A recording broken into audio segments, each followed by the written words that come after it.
Christ est ressuscité, soyons des témoins de la vie. La mort et la vie s'affrontèrent en un duel prodigieux.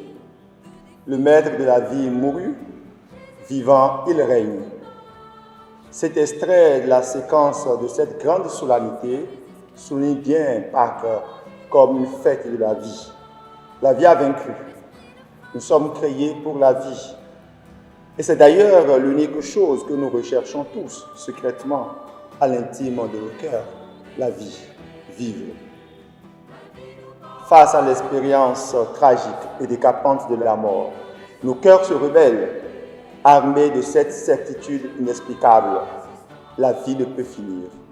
Oui, il y a un germe d'éternité en chaque homme et en chaque femme. J'aime appréhender de diverses manières par les cultures. Pour nous, Africains, par exemple, les morts ne sont pas morts. Ils sont dans l'air, dans le feu, ils sont dans l'eau.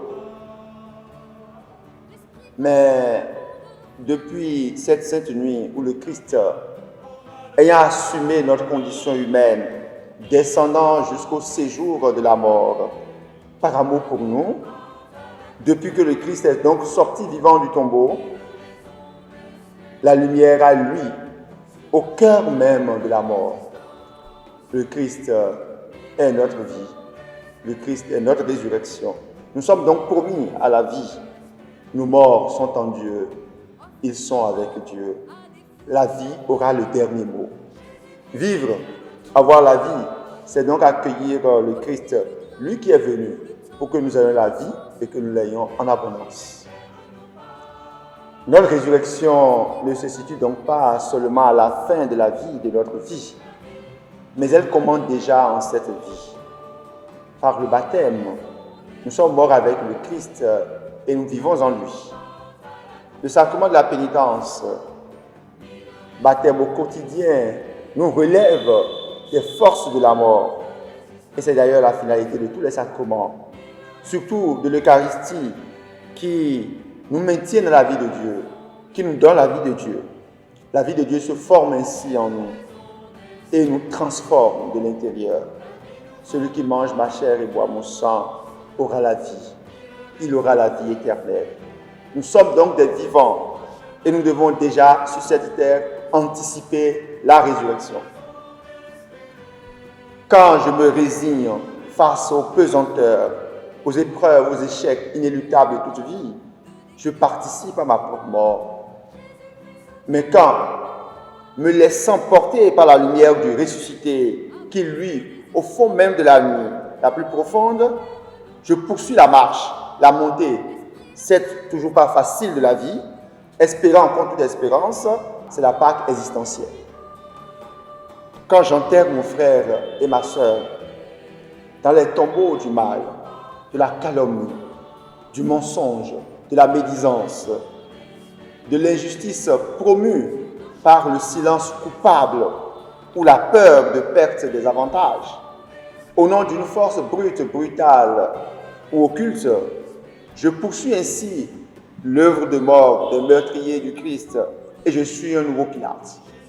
Mais quand je me sens engagé par ce que vit tout homme et toute femme et que j'agis en conséquence, par amour, en m'indignant, en parlant autour de moi ou en mobilisant d'autres au nom de la commune humanité et parce que nous sommes tous filles et fils de Dieu, c'est la Pâque solidaire et fraternelle.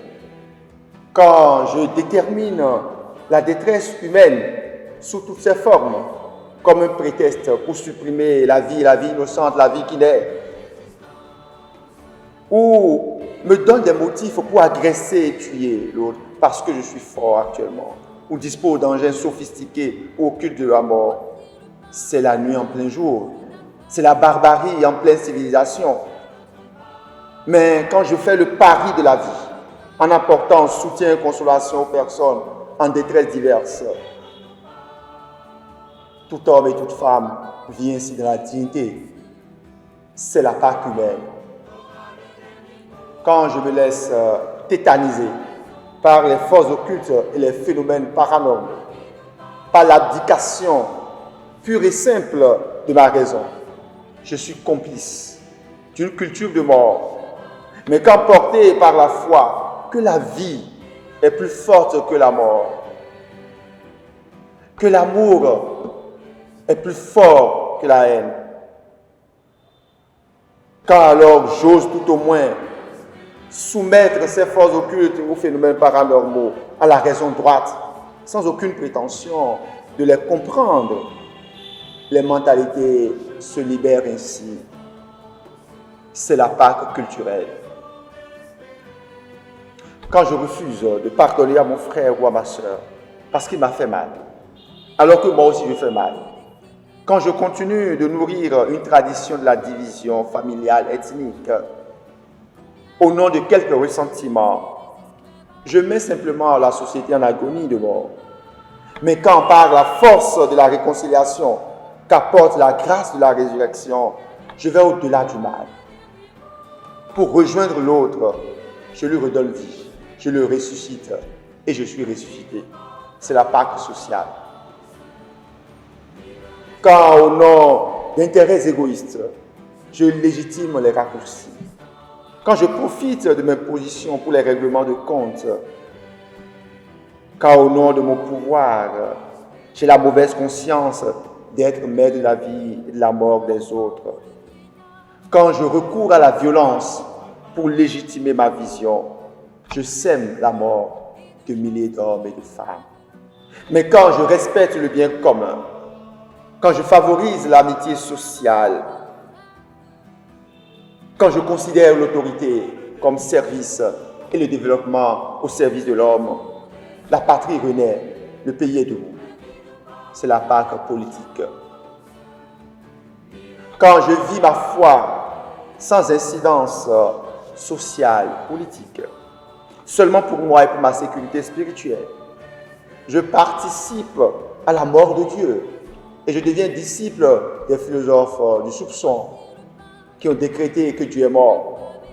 Mais quand la foi m'imprime un style de vie et m'engage dans l'histoire, aux côtés des joies et des espérances, des tristesses et des angoisses de notre temps, la religion devient une grandeur humaine où l'homme s'accomplit. Et la route de l'Église, c'est l'homme. C'est la Pâque ecclésiale. Seule la Pâque du Christ rend possible, effective et efficiente toutes nos Pâques existentielles, solidaires et fraternelles, humaines, culturelles, sociales, politiques et ecclésiales. Toutes ces Pâques qui requièrent de nous une mort à soi, c'est-à-dire un passage.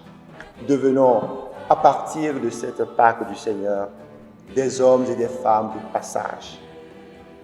De la mort à la vie, de la haine à l'amour, de l'enfermement de soi à l'ouverture aux autres, de l'exclusion à l'inclusion.